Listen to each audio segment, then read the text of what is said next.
Բարի երեկո, շատ փոքր ուշացումով մենք միացանք։ Այսօր ինձ տամերկը, ինչպես յուրաքանչյուր աշխատանքային օր, շարունակում է բացահայտել ձեզ համար հանրահայտ, հարազատ, ծանոթ, բայց վստահ եմ այսօրվանից հետո արդեն առանձնահատուկ տեղ ու դիրք ունեցող մարդկանց։ Եվ ողջույն, բարի երեկո, բարի գալուստ։ Ես եւ իմ Instagram-ը ձեզ շատ սպասում էինք, շատ սպասում էինք, շատ կարոտել էինք եւ չնայած աշխարհում տարբեր բարդ իրավիճակների ամենա հաստատուն երևույթը երևի մնում է մարդը։ Մարդը, որը իր նմանի պես մարդու հետ շփվելով մնում է մարդ։ Սոֆի ջան, այսօր հունիսի 9-ն է եւ ես ուզում եմ նշել մի շատ կարեւոր փաստ, որ այսօր ընդունված է համարել ընկերության օրը։ Ու ես այնքան օրհնյալ մարդ եմ ես հարցում, որովհետև ունեմ շքեղ ընկերներ, հավատարիմ ընկերներ, քիչ, բայց որակով ընկերներ։ Ընկերներ, որոնք զինվորի պես, գեներալի պես կողքիդ են ամենաբարդ իրավիճակում, ընկերներ, որոնք ուրախանում են քո ամենափոքր ուրախությամբ եւ հպարտանում են քո ամենափոքր հաջողությամբ անգամ, ու ես չեմ կարող իհարկե չասել շնորհակալություն իմ սիրելի Սոֆիին։ Իմ Սոֆիկոն իմ հալալ լավ ընկերն է, թերևս լավագույնը, եւ ես կարծում եմ, որ մարդու բախտը պետք է բերի, որպեսզի նա ունենա լավ ընկեր։ Եվ իհարկե պետք է մարդու կամքը ու որոշումը լինի այնքան, որ նա կարողանա ընկերություն անել։ Եվ ես ուզում եմ նաեւ ահավոր սրտանց շնորհակալություն ասել Ավետին, որովհետև նա ինձ համար իմ լավագույն ընկերներից է եւ մենք անցել ենք իրար հետ շատ ծանր էտապներ աշխատանքային, ունեցել ենք երբեմն անհամաձայնություններ, բայց ես հպարտ եմ, որ ես ունեմ նրա պես ընկեր։ Եվ ես իհարկե ուզում եմ առաջնահերթ նշել իմ քույրերին, որպես ինձ համար շատ թանկ ընկերներ։ Նրանք իմ կյանքում ամենակարևոր սյուներն են եւ ես ընկերություն եմ արել նաեւ իմ ծնողների հետ ու ցավում եմ, որ նրանք ֆիզիկապես չկան, ու ունեմ նաև երիտասարդ ընկերներ, հիմա անվանապես չթվարկեմ, բայց շատ են իմ կյանքում այնպիսի մարդիկ, որոնք իսկապես հզոր են եւ իսկապես ինձ տալիս են լիարժեքության զգացումը ու թույլ չեն տալիս, որպեսզի ես թուլանամ։ Դեւ ես էլ թուլացող մի պտուղը չեմ, ինչ ճիշտն է ճիշտ։ Հա, այդ հարցը կա, ես ունեմ շատ լավ ավակ ընկերներ, մեկը մեկից հետաքրքիր, նրանք եւ ռեժիսորներ են, եւ արվեստագետներ են, եւ պարզապես բացարձակ ուրիշ մասնագիտության եւ ուրիշ ասպարեզի տեր մարդիկ են։ Ես ունեմ 60-ից ընկերներ։ Ես ունեմ Աննա Հեքեքյանին, որպես ինձ համար թանկագին ավակ ընկեր, եւ էդ էլ է օրհնություն է, որովհետեւ դու կարող ես գործունեություն ծավալել ու երբեք չհանդիպել նման մարդու։ Եվ այդպես, այսօր ընկերության թեման լինելու է կարմիր գծով մեր զրույցում, իսկ իմ հյուրն է գեղեցկուհի, իմ կրտսեր ընկերներից կարող եմ ասել, շատ լուսավոր, պայծառ մարդ, շատ խորը հետաքրքիր ներքինով, Դիանա Մալենկոն, եւ ես վստահ եմ, որ դուք շատ հետաքրքիր բաներ եք այսօր բացահայտելու, հիմա տեսնեմ, ինձ թվում է արդեն էստեղ է Դիանջիկը։ Նա այստեղ է, եւ ես որպեսզի ցանկս ընկերության լրանա, Զինուլ, Hey, ախր դու շատ գեղեցիկ ես, այ բալա։ շնորհակալություն շատ, привет, Նաշ ջան, նույնն է, Բարև բարձա Դիանա ջան։ քո մասին կասեմ ու ոչ առաջինը կլինեմ, ոչ վերջինը։ Շատ ուրախ եմ, որ մենք այսօր միացանք, շատ յուրահատուկ օր ես ընտրել միանալու համար, այսօր ընկերների օրն է, ու ես էլ իմ կողմից ուզում եմ իմ ընկերներին ողջունել, Այո, Արտակին առաջինը, հիմա վստահ եմ երևի մեզ նայում է, Պաչիկներ, իմ բոլոր ընկերներին, Մադոննային, Էմային, Արմիշին, բոլորին անունները չնշեմ հատ-հատ, ովքեր նայում են առանձնահատուկ ողջույններ, ովքեր չէ, վստահ եմ հետո կնայեն, ոնց ես։ լավ եմ, Զինուլ ջան, եւ շատ շնորհակալ եմ, որ հենց այսօրով դու ունեցար ժամանակ, որպեսզի միանաս ու մեր հանդիսատեսի, մեր հեռուստադիտողների համար բացահայտես քո ներքին գեղեցիկ, հետաքրքիր խորը շերտերը, որոնցով մենք միշտ հիանում ենք եւ Զինուլ, հա, կապը մեկ-մեկը գնա կգա, բայց մենք չենք նեղվում դրանից։ Մերսի, Հրաչի հետ մի պահ քեշիշան, որի գնացինք եկանք, հա, բայց օքեյ է։ ոչինչ, Հրաչիներ ջերմագին բարևներ իմ էլի ավակ սիրելի ընկերներից է, ավակը որն է, Հրաչի մի ամբողջ ինստիտուտ է, համակարգ է, Հրաչի հետ միշտ խորանում ենք խոսելով քո ֆիլմային ճաշակներից եւ ինձ համար շատ հետաքրքիր փաստ է։ Ինչ ֆիլմերով ես դու լցրել քո մեկուսացումը այս ընթացքում եւ մենք քանի որ քեզ տեսնում ենք առավոտյան ծրագրում Armenia TV-ում սովորաբար բերանդ փակ, հիմա ունես հնարավորություն անդիմակ եւ բաց բերանով պայծառ նորմալ խոսելու, հա, ապրես շատ կարևոր թեմա նախ բացեցիր այդ դիմակների թեման եթերում, ես իհարկե շատ լավ հասկանում եմ, որ դիմակը անհրաժեշտ է, որ դիմակը պարտադիր է կրել, բայց եթերում դա իրականում խայտառակություն է։ Ես նաև շատ լավ հասկանում եմ, որ դա արվում է թե ռոպագանդայի համար, թե մարդկանց ենթագիտակցության համար, որպեսզի բոլորի աչքին արդեն սովոր լինի դիմակով միշտ լինել, բայց եթերում անկեղծ եմ ասում, դա մի փոքր անիմաստ եմ գտնում ու շատ բարդ է, թե խոսելը։ Պատրաստվել։ Իսկ ոնց ես վերաբերվում։ Չէ, դու ոնց ես, դու տեսել ես, որ փողոցում շատ լուրջ մարդիկ օրենքը պահում բոլոր։ Մորուքի տակ, կամ բան։ Դե լավ, ես կարծում եմ, որ բոլորս ենք իրականում պահի տակ խախտում օրենքը, այդպես իջացնում, որովհետև անհնար է 24 ժամ, գոնե երբ որ մենակ քայլում ես փողոցում, ասեմ ավելին, շունչ քաշես, ասեմ ավելին, ասենք սարերից իջած չոբանին տուգանելը որս է դիմակը չկրելու համար։ Փաստ այսօր ես կարդացի абսուրդի ժանրից էր, դե լավ։ Լավ, այդ թեման ասենք։ Չէ, չեմ տեսել։ Ասենք ես իսկապես ընդունում եմ, որ մարդաշատ տարածքում անպայման պետք է, որովհետև դու քեզ վրա վստահ չես նախ, գուցե դու ես վարակը տարածող կամ բան, բայց չոբանին Հովի։ Դե հա շատ խնդալու է, ինչ ասեմ։ Լավ, ինչպես ասում անցնենք մեր գործին, մեր խոսելիքին, ֆիլմերից հարցրեցիր, մեծ սիրով կխոսեմ այդ մասին, որովհետև շատ հարցազրույցների, երբ որ գնում եմ, միշտ սպասում եմ, որ ինձ կինոաշխարհից հարցեր կտան, կինոյի մասին կխոսենք, բայց այդպես էլ չեն հարցնում, վերջապես կարամ խոսեմ։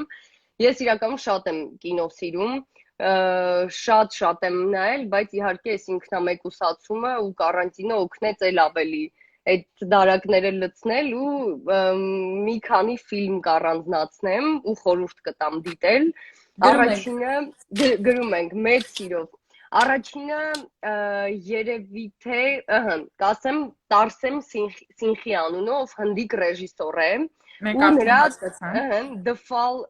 ֆիլմը խորհուրդ կտամ նայեք, այդ այն ֆիլմն է, որ կարանտինի ընթացքում այսպես բացահայտեցի թե ռեժիսորին, թե ֆիլմին ինձ համար ու սիրահարվեցի ես իրեն։ The Fall, ու ամենահետաքրքիրն է այդ ռեժիսորի մասին, որ պարզվում է ինքը Փարաջանովի շատ լուրջ ֆանատ է, շատ լուրջ։ Ու իր ֆիլմերում այդ երևում է, երբ որ The Fall-ը նայեցի ես, ինչ որ մի հատ այնքան հարազատ ջերմ գույների առումով կոլաժային ֆիլմ է ինքը, կարելի է տենց ասել։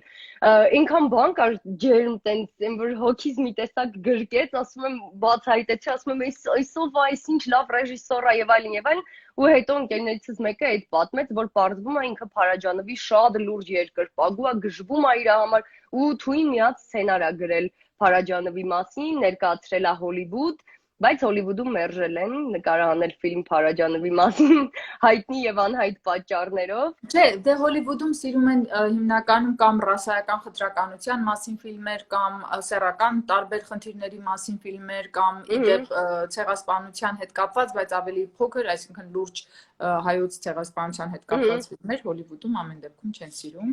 Դե հա, ու առհասարակ հայերի մասին ֆիլմեր ինձ թվում է այդքան էլ շատ չեն սիրում, իցավ մեզ։ Տարսեմ Սինգ, դինգաների ինձ հարցնում են Տարսեմ Սինգ այն ռեժիսորի անունն է, որի The Fall ֆիլմի մասին խոսում է հիմա Դիանան, եւ խորհուրդ է տալիս նայեք, ես կնայեմ մեծ սիրով։ Հա, խնդրում եմ նայեք, որովհետեւ այդ այնքան բարի, այնքան սիրուն, առաջին հերթին Ոսկե ծիրանը լավ մի հատ խորագիր էր, չէ՞, արել գալիս է գնանք սիրուն կինո նայելու, կարելի է դա դասել սիրուն կինոների շարքին ու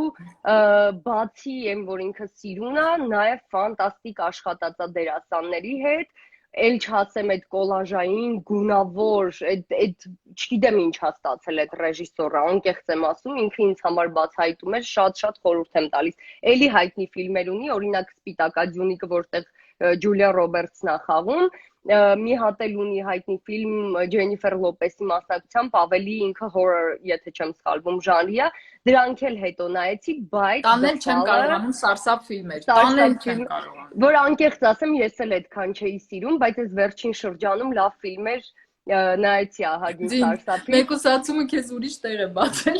Հաստատ։ Այսպես ասեմ, մեկուսացման ժամանակ արդեն այնքան ֆիլմ եմ նայել, էլ հիմար ֆիլմեր, էլ լավ ֆիլմեր, որովհետև էլ չգիտեի օրս ինչով լցնեի, բայց նաև շատ հավես էր իրականում մեկուսացումը, որովհետև վերջապես հայտնվեց ժամանակ, նայելու են կինոները, որի ցանկը արդեն հասել էր, ես իմ ուր չէի հասցրել, կարդալ գրքեր, որոնք էլի նույն ձև ցանկում գրել էի, չէի կարդացել, մի խոսքով իմ մեկուսացումը իրականում շատ կայֆ է անցնում ու անցել։ Էլ ինչ ֆիլմ ներիր ընդհատում եմ ուղղակի, որովհետեւ մեզ միանում են մեր ընկերներ, ուզում եմ նրանց էլ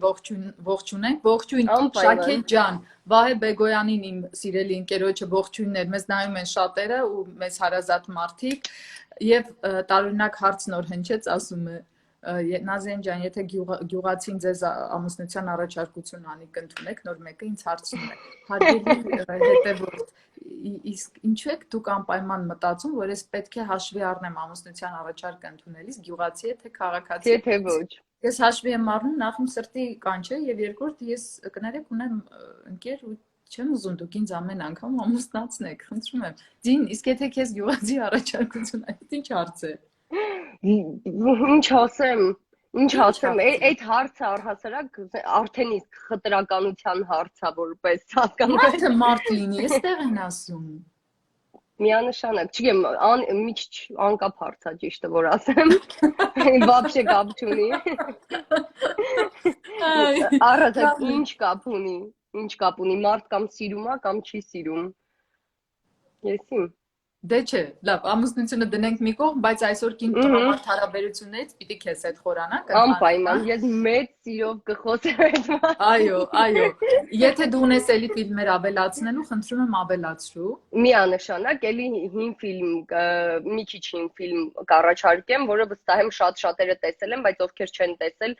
թող նայեմ Բասեին ֆիլմը, Լողավազան The Swimming Pool, որտեղ Դու դրել էիր վերջերս։ Այո, ես իմ կոնտենտը հիմա մի քիչ ավելի ֆիլմային եմ սարքել Instagram-յան, կարող են հետևորդները, չգիտեմ, օգտվել այնտեղից։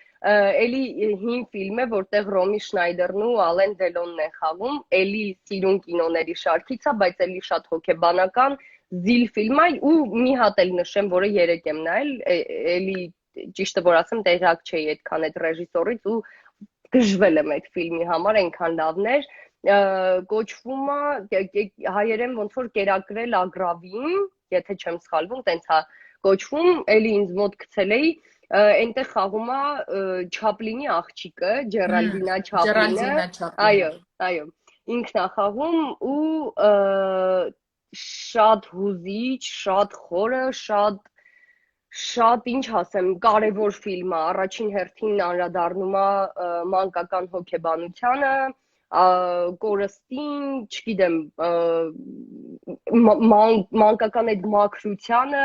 ու դա համեմատաբար մեծերի աշխարհի հետ, մի խոսքով այդ էլ նայեք շատ սիրուն ֆիլմ էր, շատ խորիմաստ ֆիլմ էր ու հրաշալի նկարահանված ռեժիսուրայի մասին էլ չասեմ, մի խոսքով նայեք։ Հետաքրքիր է Դին, որ հիմա մեր օգտատերերից մի քանի հոգին գրում են Դիանան ու Անի Խաչիկյանը ինչքան նման են, որ ես վստահ եմ, որ նմանությունը եւ սերնդային է, եւ բաց աչքերի, եւ խառնվածքի, մի տեսակ համարցակ, ասող, անկեղծ ու բան։ Այդպես ասեմ, միշտ Անին ասում եմ Անի, դու քեզ նորմալ պահի, հասկանում ես, որտեվ խառնում են մեզ իրար, ինքն էլ ինձ ասում է Դին, նայ, նորմալ պահի։ Բայց դուք շատ տարբեր եք ու ես իհարկե դուք ունեք նմանություն, ասում եմ, այդ սերնդային եւ ազատության ու մի տեսակ, գիտես, իսկականության, որը բնորոշ է հենց ձեր 90-ականներից հետո ծնված երեխաներին,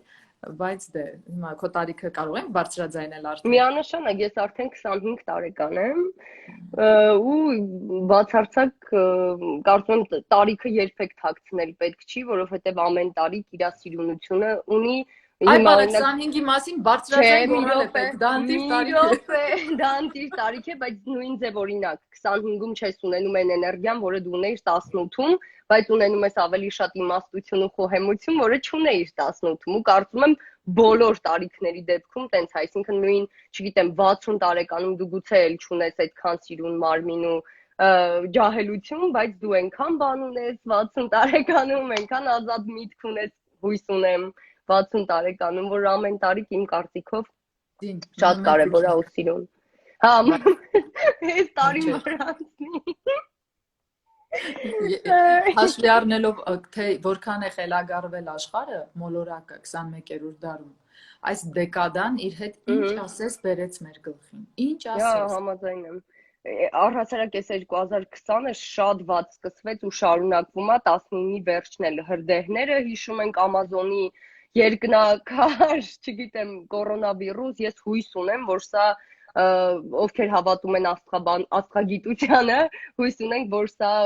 շրջան է, որը կանցնի, այդ մասին շատ են հիմա խոսում, որ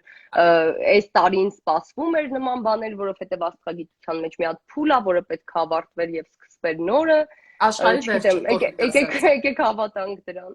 Հա, մի հատ էլ ֆիլմ ասեմ ու անցնենք առաջ, առաջարկում եմ Տիլդա Սվինտոնի Օրլանդո ֆիլմը նայեն մեր ովքեր մեզ նայում են հեռուստադիտողները կամ follower-ները, իդեպ հենց այդ ֆիլմի պատվին սենց մի հատ t-shirt եմ հագել Տիլդայի նկարները Շքեղ դերասանուհի է, շատ վերջն է Տիլդան ու այդ ֆիլմում ինքը եթե չեմ սխալվում 4 նրա Եղիսաբեթը նայել ես։ Միանշանակ ու բայց Օրլանդոյի մասին խոսեմ, որտեղ այնտեղ ինքը 4-ից 5 կերպար է մարմնավորում, ամբողջ ֆիլմում ինքն է ոնց որ գլխավոր հերոսը ու այդ ֆիլմով ես հասկանում իր ամբողջ դիապազոնը, իր չգիտեմ դերասանական այդքան շերտերը, որ կարա լինի։ Բոլոր իր ֆիլմերում ինքը յուրահատուկ։ Իդեպ Լողավազան ֆիլմից խոսեցինք, հենց Տիլդայի մասնակցությամբ ռիմեյք տարբերակ կա այդ ֆիլմի, որտեղ էլի դե ֆանտաստիկա Տիլդան, բայց Օրլանդոն նայեք։ Եղավ, լավ, ես արդեն նշել եմ ինձ որ իհարկե որոշ ֆիլմեր պետք է վերանայել շատ վաղ անցյալում, մենք բարեբախտաբար ունեինք պարտավորություն նաև ֆիլմերը նայելու, խոսքը թատերականցիների մասին է։ Դին, դու ավարտել ես թատերական արվեստի պետ։ Ես չեմ ավարտել, ճիշտն ասած։ Դե արի հասկանանք որտեղ ես դու սովորել։ Ես ընդունվել եմ, իդեպ անվճար եմ ընդունվել։ Ընդունվել եմ թատերականի արվեստի կառավարում սոցիալ-մշակութային գործունեություն բաժինը Արթուր Ղուկասյանի արվեստանոցը ու այնտեղ սովորել եմ 2 տարի, իսկ 3-րդ տարին սեպտեմբերի 1-ից ուղղակի դասի չգնացի, ճիշտը որ ասեմ, որովհետև արդեն աշխատում էի TV-ում ու նաև ընդունվեցի թատրոն ու ոչ մի բան չէի հասցնում։ Ես իհարկե սա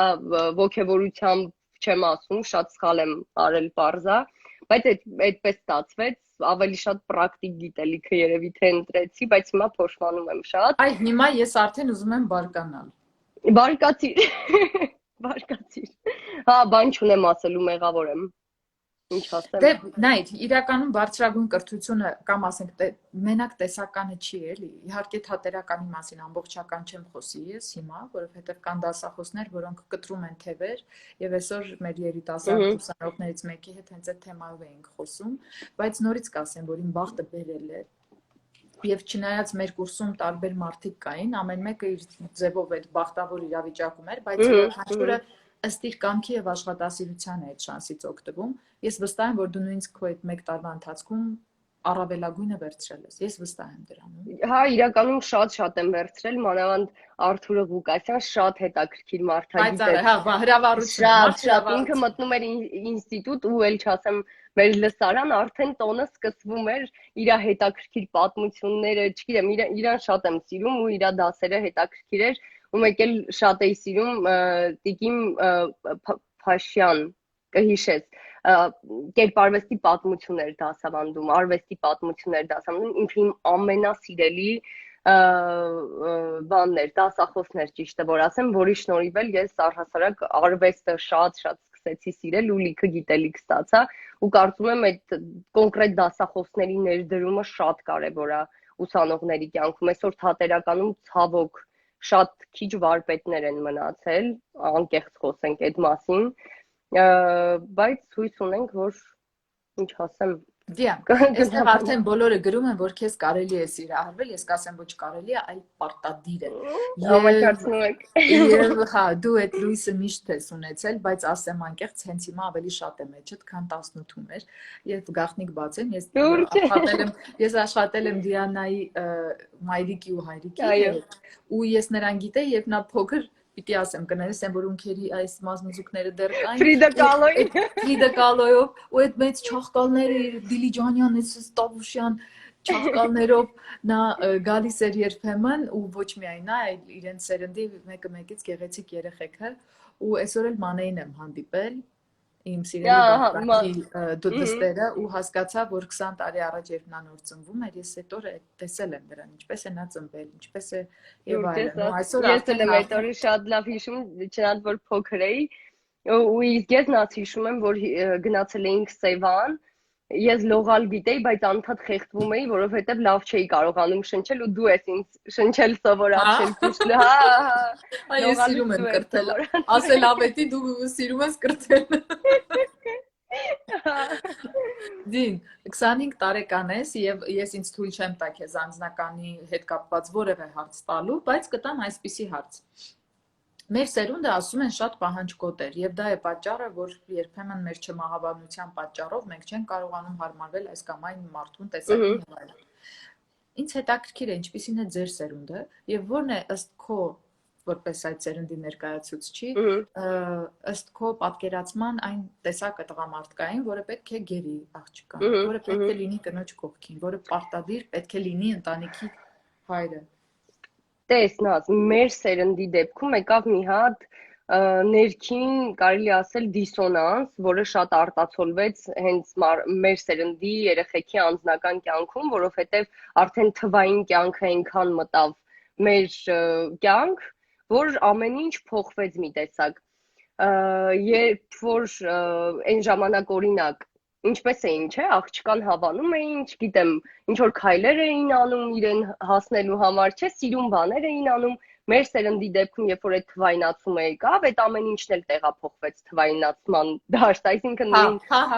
ծաղկի բուկետը սկսեցին ուղարկել սմայլիկի տեսքով, ու ես ինչքան էլ, չգիտեմ, կարող է ժամանակակից եմ երևում եւ այլն, բայց նույն ձև աղջիկ եմ ու կին եմ, ով սիրում է իրական քայլեր, ով սիրում է ասպետական քայլեր, որը հիմա կորել է շատ,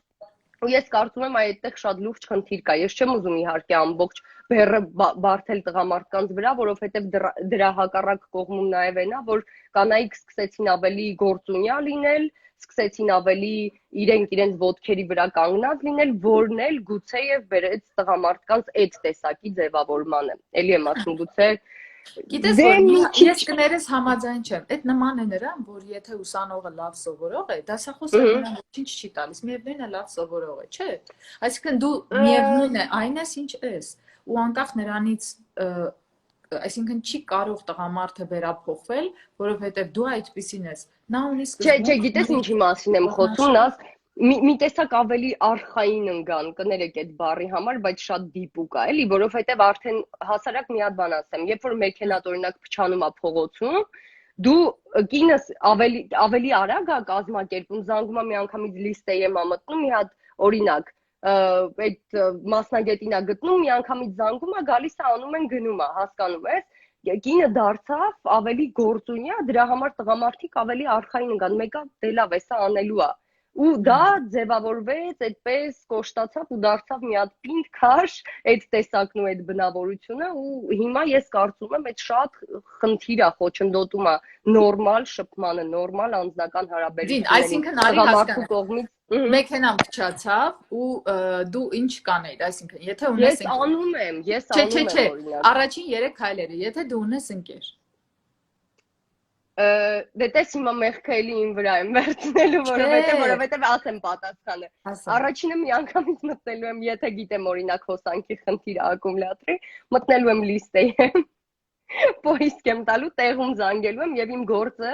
կազմակերպվելու է ընդամենը կես ժամում։ Եթե ես ունեմ ընկեր, ես զանգելու եմ իրեն, նայ, զանգում եմ իրեն, ինքը աշխատանքի է հաստատել ժամին,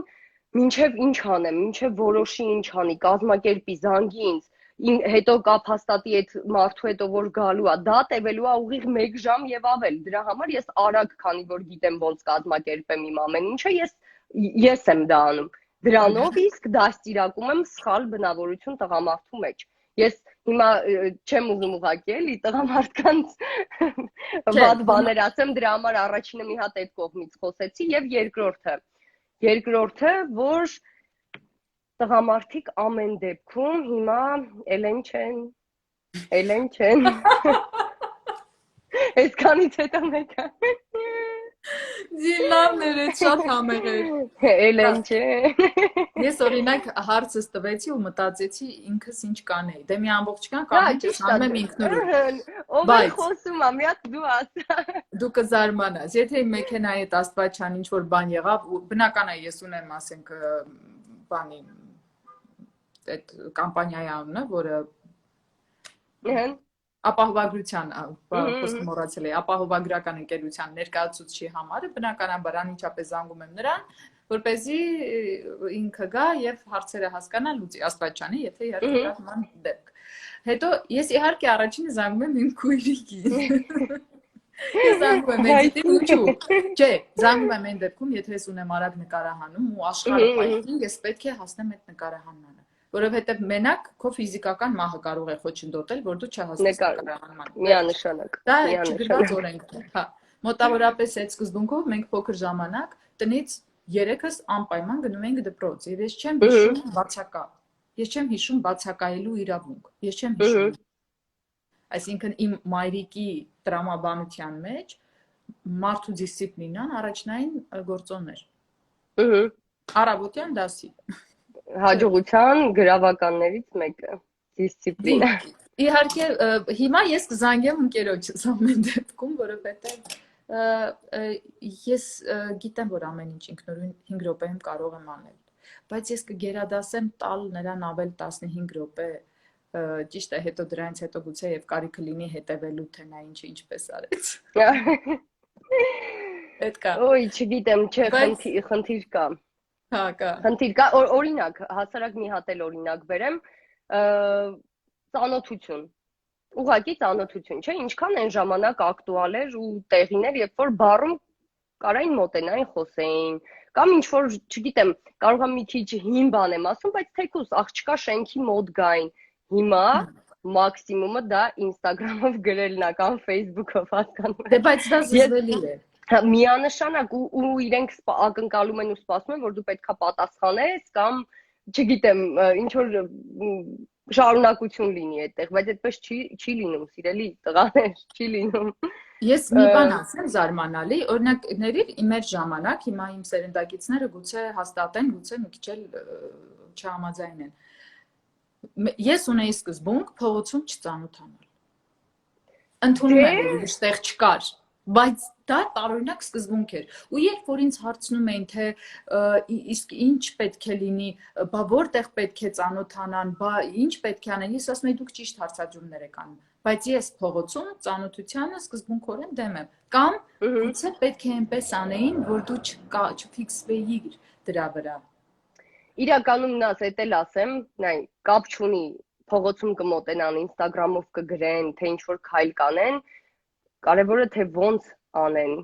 ինչ տեսակ սիրուն անեն, նույն փողոցում կարողամ, նույն փողոցում չգիտեմ, կարող է ինչ որ մեկը մոտենա, բայց ոչ թե կարամ ձեր հետ քայլեմ կամ տենց չի ձևը, հասկանում ես, պետքա տարբերակներ առաջարկել աղջկան, հետաքրքիր տարբերակներ առաջարկել։ Նույն փողոցում եկավ մոտեցավ, չեմ կարա հիմա ասեմ ոնց, բայց հաստատ հետաքրքիր կարելի է, հետաքրքրել է պետք, հետաքրքրվել է առաջին հերթին պետք, հետաքրքրվել։ Երևակայություն, այսինքն։ Այո։ պետք է առաջինը մարդ ունենա երևակայություն։ Միանշանակ եւ հետաքրքրվելու ունակություն, որովհետեւ նաեւ 21-րդ դարի մեր սերնդի տղաների մի հատ էլ խնդիր նշեմ, որ իրանք այնքան են տարված իրանցով, որ Այդ հասկանում ես, հա, հենց այդտեղից է գալիս խնդրեմը։ Այնքան են իրանցով տարված, որ իրանք էլ չեն երևակայում։ Դրա համար ստացվում է այն, ինչ ստացվում է։ Այսօր իմ ընկերուհիներից շատ-շատերը մեկը մեկից սիրուն, մեկը մեկից աշխատունակ, խելացի, կրթված, շատ-շատերը մենակ են այսօր, անկեղծ եմ ասում, ու այդ տենդենսա, դա արդեն տենդենսա։ Դա շատ ես կասեի դա դարի տենդենսն է եւ վատ տենդենս է, ու եթե թույլ տաս, ես կասեմ քեզնից սկսած վերջացրած քո մեկը մեկից գեղեցիկ, կարող, ունակ, աշխատող եւ հետաքրքիր ու կիրթ աղջիկներով, քո ընկերուհիներով, դուք բոլորը ցավոք սրտի հայտնվել եք դժվար ժամանակաշրջանում, ինչպես որ ժամանակին մերն էր, երբ անլույս տարիներն էին, պատերազմական իրավիճակ էր, հետո այդ անլույս տարիների խայտառակ արտագաղթներ ու մեր պոտենցիալ ընկերները, ամուսինները, եղբայրները, չէ, բոլորը հիմնականում գնացին երկրից դուրս ու գիտես այն ժամանակ ես հիշում եմ շատ տարածվեց ամուսնական մեծ տարբերությունը տարիքային, այսինքն ենթադրենք 20 տարեկան աղջիկը ընտրում էր 40-ից տղամարդու, որտեղ այդ հարաբերության մեջ էին մնացել երիտասարդները առավելապես երկրից դուրս էին։ Եվ կա երկրորդը, ինչը հենց հիմա շատ ճիշտ Ջամբելյան Հերմինեն գրում է. տղամարդիկ փախնում են կայացած կանանցից, դին, այո թե ոչ։ Միանշանակ։ Դա ինձ թվում է արդեն ոչ նորություն է, ոչ մենք հեծանիվ կհորինենք դա ասելով, այդ ընդունված փաստ է, որ այո, տղամարդիկ վախենում են կայացած կնոջից, այսպես խոսում ենք հիմա կոմենտներում ես էլ եմ կարդում, շատ-շատերը գրում են դե ձեզ ոնց մոտենանք կամ ոնց ես ինչ անենք ձեր նման կանանց, բայց իրանք չեն հասկանում, որ նախ 21-րդ դարում մեր օրերում արդեն նախ էլ չկա այդ celebrity այդ աստիճան տարանջատումը, որը կար ժամանակին։ Ես կարծում եմ, որ հիմա հայտնի մարդիկ շատ ավելի հասարակ են, շատ ավելի պարզ են իրենց պահվածքում, վստահ եմ շատ-շատերը նույն գինետներում, նույն փաբերում հանդիպել են, բոլորիս տեսել են ամենատարբեր ձևերով, էլ հարբած, չգիտեմ, էլ լավ տրամադրության մեջ, հաստատ ինձ տեսել են, չգիտեմ, ես այդպիսի մարդ եմ, սիրում եմ գիշերային կյանք, հա, ու չեմ թաքցնում, ես էլ եմ հասարակ մարդ եմ, գնում եմ, խմում եմ ընկերներիս հետ, ուրախանում եմ, չգիտեմ, ապրում եմ նորմալ երիտասարդի կյանքով, որով ապրում են իմ բոլոր ընկերները ու առհասարակ բոլոր ծանոթները։ Ու այնպես որ դուք եք ձեզ հեռու պահում, ժողովուրդ ջան։ Դին, գիտես, ինձ ընդհանրապես դուր է գալիս, որ ձեր սերունդը լիարժեք վերցնում է քաղաքային միջավայրից, իրենց երիտասարդությունից, կյանքից, երաժշտությունից, ակումբներից, այն ամենը, ինչը պետք է վերցնի տվյալ տարիքի մարդը, ներկայացուցիչը, որ հետո չգնա հասնի 60-ին մոտ ու գնա իրեն կորցնի ակումբներում ու խառնվի անհասկանալի վիճակներով։ Միանշանակ ու բացի այդ, որ այդ մեր կյանքն է մի հատ այդտեղ այնքան կարևոր բան կա, որ մենք այդ տեսակ կյանքից նաև սնուցվում ենք։ Նկատի ունեմ էմոցիա, ոգեշնչումներ, ինչ որ դրայվ, միանշանակ դրայվ, այդ ամեն ինչը հենց այդ կյանքից է նաև գալիս, որը հետո քեզ տալիս է ստեղծագործելու հետաքրքիր տարբերակներ, չգիտեմ, մտքերը տա ավելի բացում, էմոցիաները տա այլ կերպ արդեն փոխանցում քո follower-ներին կամ նրանց ովքեր հետևում են։ Ինձ շատ է օգնում, ճիշտը որ ասեմ, երբեմն նաև խանգարում իհարկե, բայց այդ մեր կյանքը Երևանը շատ է փոխվել։ Երևանը հիմա ունի մի հատ կորիզ, որի մասին լայն մասաները իրականում չգիտեն։ Ես հույս ունեմ, որ կիմանան։ Այդ կորիզի մեջի մարդիկ շատ արդեն ուրիշ են, անկեղծ։ Երևանը այդ կորիզում շատ առաջ է, Երևանը շատ ազատամիտ է, Երևանը դրայվով է։ Ես համաձայն եմ, որ շատ քիչ է ու դա ազդում է նաև մեր մշակույթի վրա հետևաբար, երբ որ ամեն դեպքում սիրվում են, չեմ ուզում վատ բաներից խոսամ, բայց չեմ կարա, սիրվում են սերիալները, որը տեսնում ենք, չգիտեմ, սիթքոմերը, որը մենք տեսնում ենք, այլ ոչ թե օրինակ ֆիլմեր լավ արվում են ամեն դեպքում, բայց դրանց մասին մարդիկ չեն իմանում, չեն խոսում, այ Լավ դրանից ֆիլմերի է մասին սա։ խոսում են, եթե արվում են, իհարկե, բայց նորմալ է, որ հեռուստա ընկերությունները իրենց սերիալներով ոչ այդքան բարձրորակ, միշտ ավելի առաջ պետք է լինեն, Դե հայ որովհետև դա աշխարհում ամենուր է։ Որքան միանշանակ ես հա, շատ լավ հասկանում եմ ռեյտինգի հետ կապված ամեն ինչ, ես այդ ամեն ինչը հասկանում եմ։ Ուղղակի իմ կարծիքով այսքան տարի հետո վերջապես իրոք եկել է ժամանակը գոնե մի քանի level բարձրանալու, որովհետև սա արդեն տարիներ շարունակ է ձգվում ու այն հասարակությունը, այն մարդիկ, ովքեր հիմա կան, երբեմն մենք բողոքում ենք իրանցից, երբեմն, չգիտեմ, նույն Facebook-ում տեսնում եք ինչա կատարվում, էլի, ես չասեմ։ Այդ ամեն ինչը ես կարծում եմ, որ արդյունքներից մեկն է։ Դին, հետաքրքիր դու խոսում ես ու քո խոսքի ամեն մի խոսքի մեջ կա ոչ թե օթային համարձակություն, այլ ապրված, արդեն ապրած ու անցած հստակությունը եւ դրա արդյունքում նաեւ համարձակությունը։ Բայց ինչպես ես դու վերաբերվում քննադատությանը։ Նավ, անկեղծ ասեմ, հիմա երևի կզարմանան մարդիկ, բայց ես այն քիչ մարդկանցից եմ, ով դեռ մեծ ալիքով քննադատություն չի ունեցել։ Դա կարող է իմ զգուշավորությունից է, դա կարող է նրանից է, որ ես քիչ եմ արտահայտվում օրինակ սոցիալական կայքերում, չգիտեմ, բայց այդպիսի մեծ ալիք որպես այդպիսին չի եղել։ Իսկ թե ոնց եմ վերաբերվում, այ օրինակ վերցնենք Կյանք ու կռիվ ֆիլմը, երկրորդ ֆիլմը, որտեղ դու կապույտ, տարօրինակ կապույտ մազերով էիր, գիտեմ, մհերի ցանկություններ, դա իր տեսլականները այդպիսին այդ կերպարի, մուգ սև սմոքի աչքերով էր ու քո գեղեցիկ արտաքինից ստացվել էր մաքսիմում անհասկանալի մի բան։ Եվ խնդիր էր դրված, կարծեմ, հենց այդպեսին լինել մի քիչ վախենալու։ Այո, շատ էքսցենտրիկ ու տենց տարօրինակ պետքա լինեի։ Այդ կերպարից հետո չունեցա։ Այդ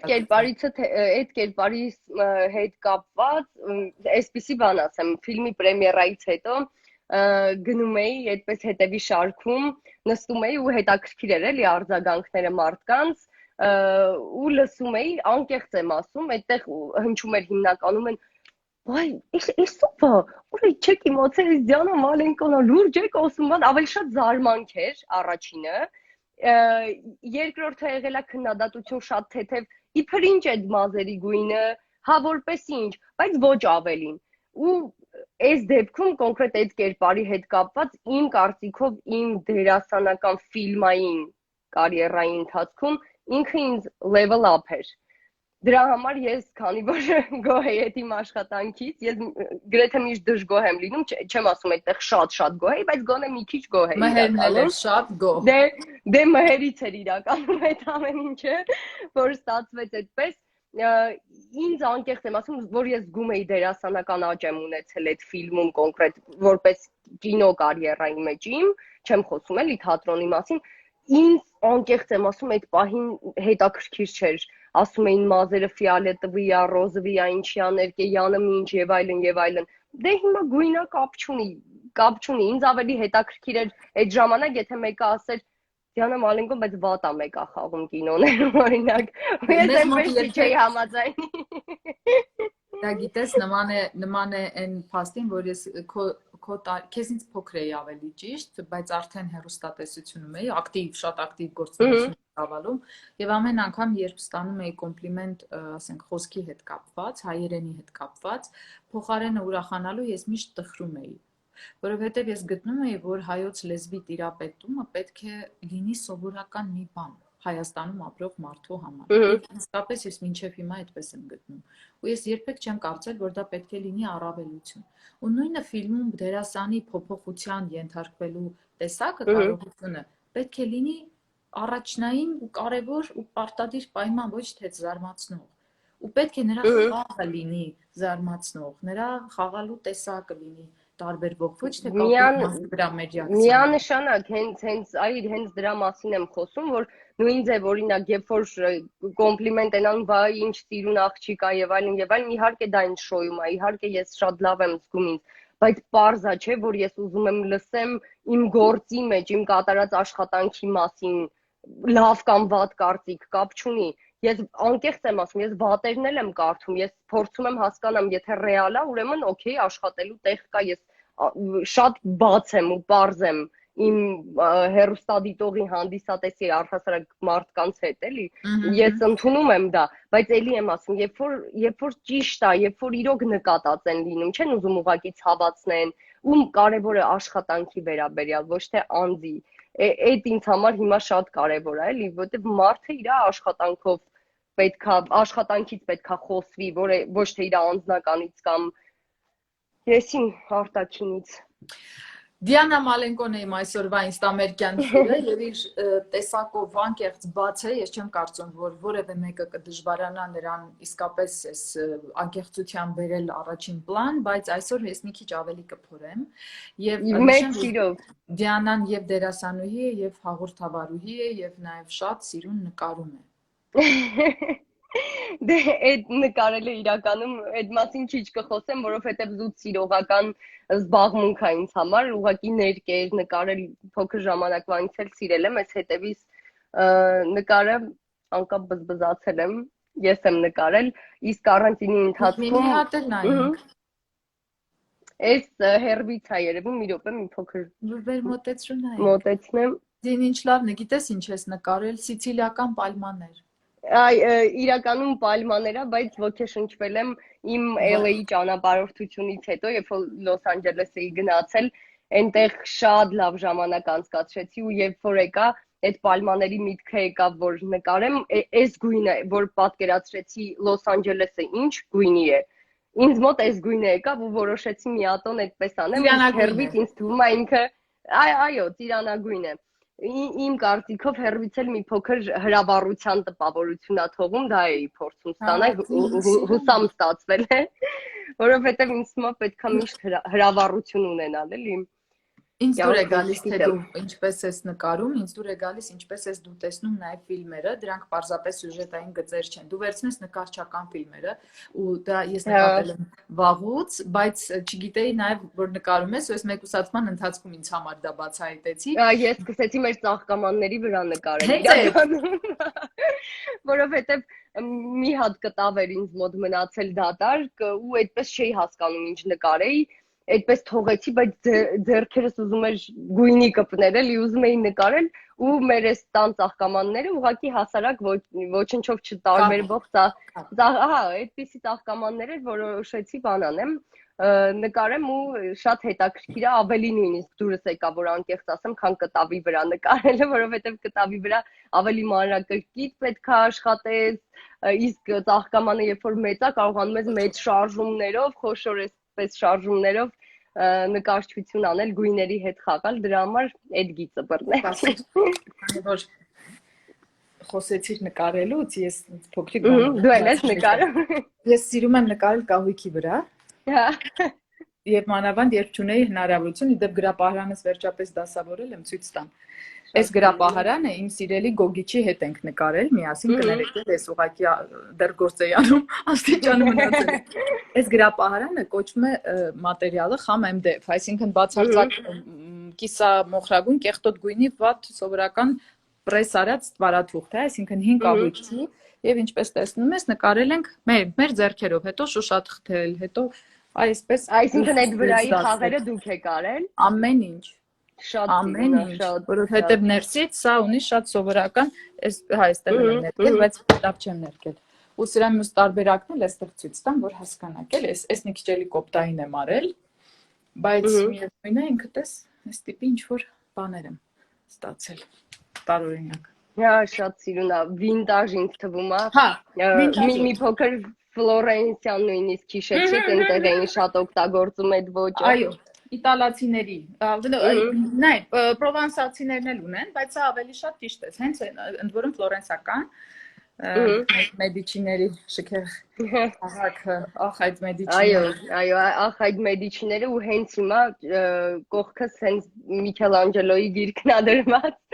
Վերջերս ընթերցում էի ու պատրաստվել էի, որ այդ մասին խոսեի, էլի մեր հետևորդներին խորհուրդ տայի անպայման կարդային, հենց Մեդիչիների, Միքելանջելոյի իհարկե կյանքի մասին է, բայց Հենց շատ լավ նկարագրում է Մեդիչիների այդ շրջանը վերածննդի, քաղաքի ծաղկելու, այդքան արվեստագետ տալու, մի խոսքով այդքան պատվեր ֆանտաստիկ, տալու, պետական այդքան պատվերներ էին տալի մեծագույն արվեստի գործերի եւ ճիշտ Միքելանջելոն է, եղել է հիմնական պատվերը ընդունել։ այո, նա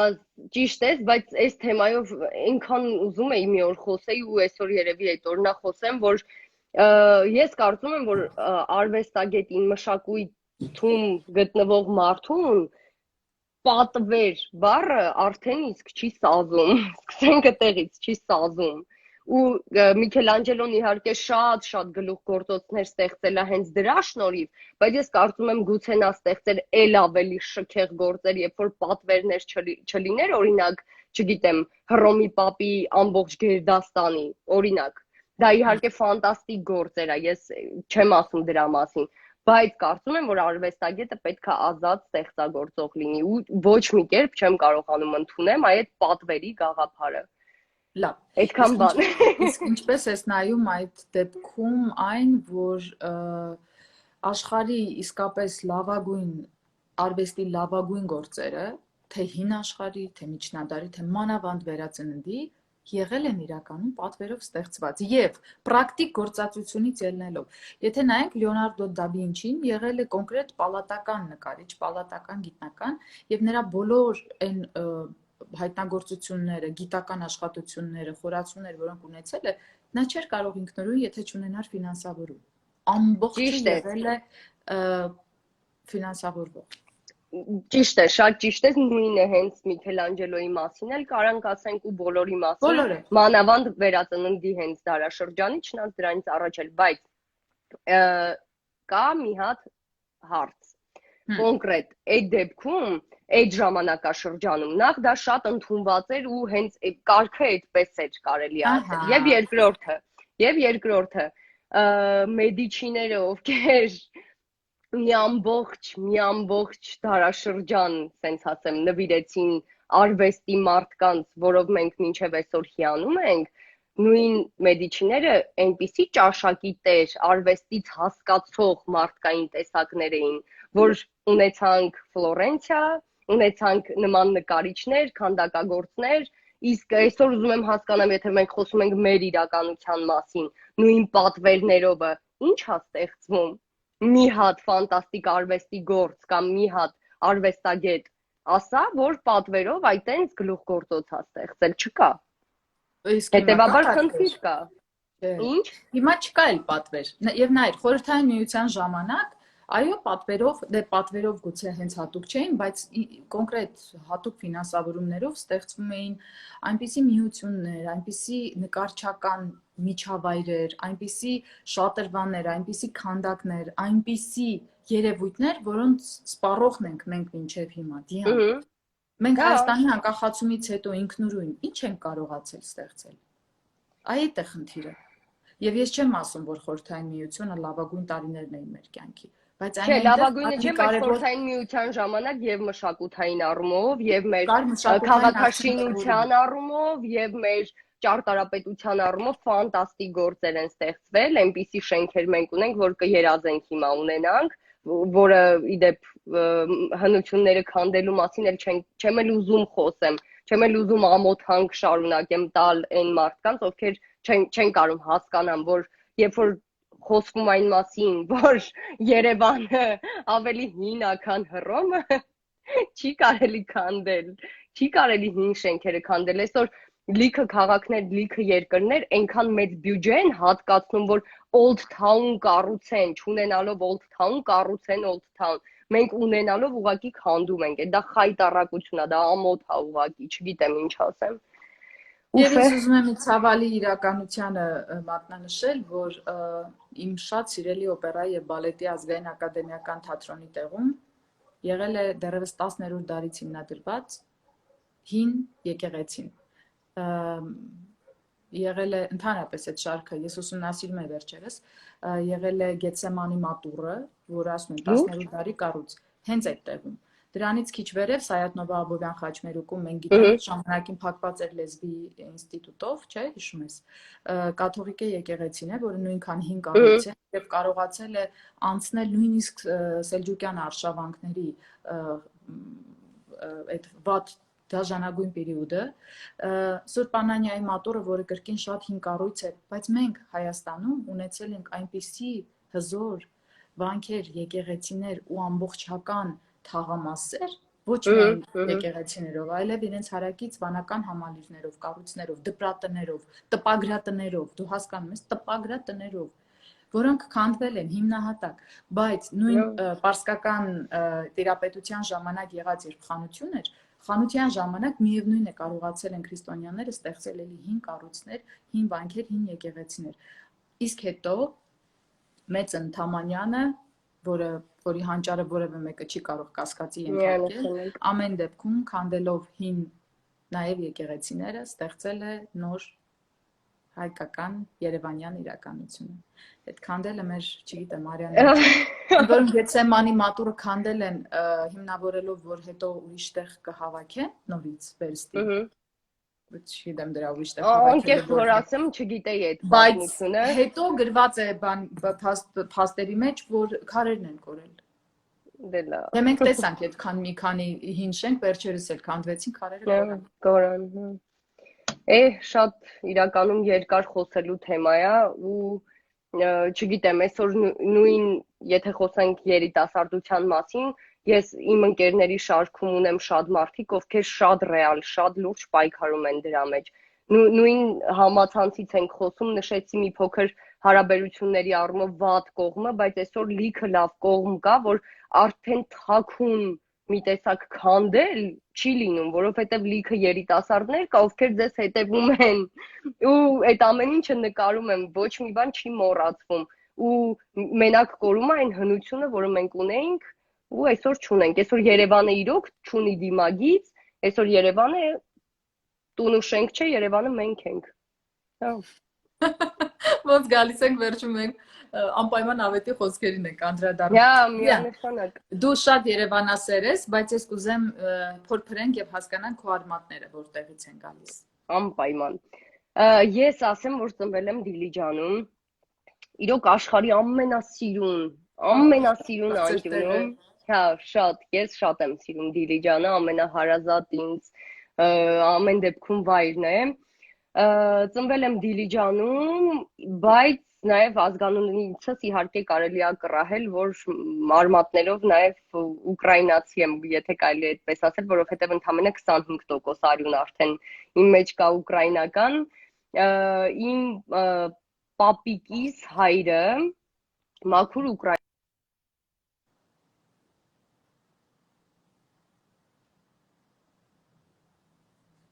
Ես շատ կարևոր պահի կտրտվեց, ես արդար չի, ես դեմ եմ։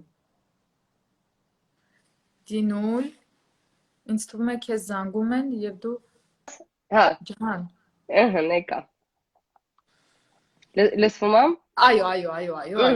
Պատմությունս որտեղ է Պապիկի մասին, պապիկին հասան։ Պապիկս պատերազմի ժամանակ հոսպիտալացվում է, իրան բերում են Կիրովական ու այստեղ հանդիպում է իմ տատիկին, ով բուժքույր է ու իրան կարելի ասել վերակենդանացնում է։ Միշտ մեր ցեղում այդպես են արհեստական ասում։ շնչառությամբ։ Հենց արհեստական շնչառությամբ։ Չկարես։ Լուրջ ես ասում։ Հա, մի խոսքա միշտ ասում են, էլի, որ ասում է բամբակով ջուր էր տալիս, էլի, պապիկին, այ այդքան վատ վիճակում ա եղել, իսկ պապիկին առհասարակ մարտի դաշտում վիրավորվել է շատ ուժեղ, իր մանկության ընկերոջ հետ կռվելուց ա եղել ու ընկերը կիլոմետրեր շարունակ պապիկին այսպես ուսի վրա բերել հասցրել է վրաններ, այնտեղ ասել են, որ չի ապրի, ինքը դրել է հրացանը բժշկի գլխին, ասել է չէ, մի բան պետք է անես, իմ ընկերն է, ու այդպես ասել է լավ, մաքսիմումը, որ կարող եմ անել, Հայաստան ուղարկելն է, այդպես եկել է Հայաստան։ Անսպասելի բան է արել, ինչ խոսք։ Չէ, ինքը, եթե չեմ սխալվում, այստեղից է զորացրվել, թե ոնց է եղել։ Հա, դրա համար ուղարկել են Հայաստան ու այստեղ մի խոսքով տատիկը բուժքույր է եղել, այդպես տեսել է պապիկին գրեթե մահամերձ վիճակում սիրահարվել է ու պապիկին վերակենդանացրել է, տենց սիրուն պատմություն։ Իսկ այն հեքիաթները, որ ասում են համբուրվելով վերակենդանացավ, հասուն է Իրականը, հաստատ։ Անկեղծ եմ ասում, բոլորը այդ էին խոսում, որ պապիկին ապրելու նույնիսկ 1% շանս չեն տվել, էլի, այնպես վիրավոր ա եղել, բայց ստացվել է լավ ու իրանք հետո ամուսնացել են, Դիլիջանում են մնացել ու այդպես արդեն ծնվել է պապիկս, պապաս, հետո արդեն ես Դիլիջանում, բայց քանի որ այն տարիներին, երբ որ ես արդեն պետքա դպրոց գայի, առհասարակ Դիլիջանում շատ վատ էր ամեն ինչ, էլ չասեմ մութ ու ցուրտ տարիների մասին, Դիլիջանում դա խայտառակություն էր ուղղակի,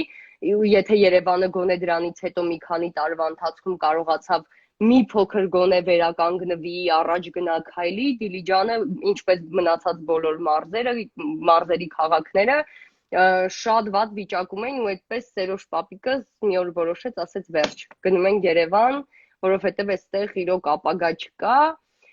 ու մենք եկանք Երևան, արդեն պետք է առաջին դասարան ես գնայի,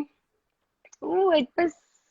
Մասիվում էինք իդեպ ապրում, այն ժամանակ եթե չեմ սխալվում, դու էլ էիր, չէ՞, Մասիվում ապրում։ Սպասի, ռանդոմ երկրորդ 5-րդ, մենք 5-րդում էինք, ապա եթե չեմ սխալվում, 6-րդում դուք էիք ապրում։ Ես 6-ում էի ապրում, բայց հետաքրքիր զուգահեռներ կային Դիան մեր կյանքում միշտ, ընտանիքի հետ կապված, ես երբ աշխատում եմ Մեծո TV-ում, Գայանեն Դիանայի մայրը աշխատում էր էլի Մեծո TV-ում եւ հայրն էլ Անդոն էլ էր աշխատում, ու հետո երբ որ մենք սարքում էինք այդ մատերիալը, դա պետք էր տանել հանրային հեռուստաընկերություն։ Եվ նրանք տանում էին հանրային։ Հետո ես արդեն ընդունվեցի հանրային ու հանրայինում էլ էի հանդիպում երբեմն Անդոյին ճանապարհին, երբ բերում էր այդ նյութերը, ու հետո որ Մասիվում էի, ու հետո անընդհատ ինչ որ այսպես կապ եղել է, համաձայն եմ, հաստատ։ Միշտ։ Դիան, թող ինձ ներեն բոլոր ազգայնականները, բայց ես այնքան սիրում եմ որակով ու գրագետ խառնուրդներով հայերին։ Մեր շատ հին ազգը մի քիչ կարիք ունի էլի այդ խառնուրդը։ Առողջացում է, դա ինչպես տեսնում ենք շքեղ գեղեցկություն է, պայծառ ու առողջ միտք է, ազատություն է։ Իսկապես, ես ցավում եմ, որ ես չունեմ այդ խառնուրդներից, չնայած պետք է գնալ այն տեստերից տալ, որը ասում են հստակ որոշում է, բայց գոնե այսպես պատմական փաստերից ելնելով գիտեմ, որ չունենք, հիմա կուզեի մի քիչ լավ ուկրաինացի լիներ կամ բայց մի բան ասեմ, նա այնքան հետաքրքիր է, բոլորը մտածում են, որ իմ այս մի քիչ սլավոնական արտաքին տեսքը իրականում իմ ուկրաինական արմատներից է գալիս, կարող է պատահի, բայց իմ իրականում բաց գույների մեջ իմ մաման է, ով որ լիարժեք հայ է, կապույտ աչքեր ունի, սպիտակ մաշկ ունի, ու այդպես հետաքրքիր է շատ ստացվել, էլի, որ բոլորը մտածում են։ Հաստատ։ Հիմա գծերով գուցե պապային եմ նման, բայց ընդհանուր առմամբ հաստատ մամային եմ, էլի, նման աչքերի գույնով, սպիտակությամբ։ Աչքերի գույնով, մաշկի գույնով, բայց մի տեսակ հավաք քիթիկով ու մի տեսակ դեմքի օվալով նման է հայրիկին։ Հաստատ։ Բայց բնավորությունը միայն քոնն է։ Քոնը ու քոնը, self-made։ Հաստատ, կյանքն է ձևավորել։ Նազենի ջան, այս հրաշքը ընտրյալ ունի, ինձ հարցնում է Աշոտը։ Ես այդ հարցին չեմ պատասխանի, մենք որոշել ենք Դիանա, մենք 2 օր է որոշում ենք, երեկ էլ Սարոն էր ու որոշել ենք, որ էլի անձնականից չենք խոսելու, դե Սարոյի պարագային Տաթևը շքեղ կին է, այսինքն նրա մասին խոսելու կարիք չկա, որովհետև նա իր ամեն վարքյան ներկայությամբ Սարոյի կողքին գործով ամեն ինչի մասին ասում է արդեն։ Քո դեպքում ամեն ինչ արժևմ է Դիան, արի հասկանանք տղամարդ արտակնապես ինչպիսին պետք է լինի, որ քեզ հետաքրքրի։ Այսպես ասեմ, շատ չեմ ուզում այդպես հատկություններ ասել, որովհետև իմ կարծիքով, երբ որ մարդուն հանդիպում ես, 2 մարդ, երբ որ իրար հանդիպում են, քիմիայի հարց կա մի հատ, կամ այդ քիմիան լինում է, կամ չի լինում, ուղղակի մի բան ասեմ, որ առհասարակ սիրում եմ բոյով տղամարդկանց։ Այդ հասկանանք, իմանանք։ Լավ, բոյով տղամարդկանց։ Բոյով տղամարդկանց, մեկ էլ ուշադրությունը միշտ դարձնում, չգիտեմ, խի ձեռքերին։ Շատ լավ ես դարձնում։ Հա, մի տեսակ շատ լավ եմ դարձնում։ Շատ լավ ես դարձնում։ Ես ընդհանրապես մարդկանց ձեռքերին եմ շատ ուշադիր, որովհետև ձեռքերն ավելի անկեղծ են խոսում, քան հաճախ աչքերը կամ դեմքը։ Միանշանակ։ Մի խոսքով, թե չէ առանձին այդպես ասեմ, գիտեք, կապույտ աչքեր, սև աչքեր, չէ, բացարձակ ինձ համար հենց այդ պահն է, էլի այդ քիմիան է, զգացմունքային իրար բռնելն է, եսի։ Իսկ ինչ երաժշտություն պիտի սիրի, կամ ինչ չսիրի։ Չէ, այդտեղ շատ Տեսա՞ր։ կարևոր հարց տվեցի, Ա՞, շատ կարևոր։ Դա երևի թե կանոն է,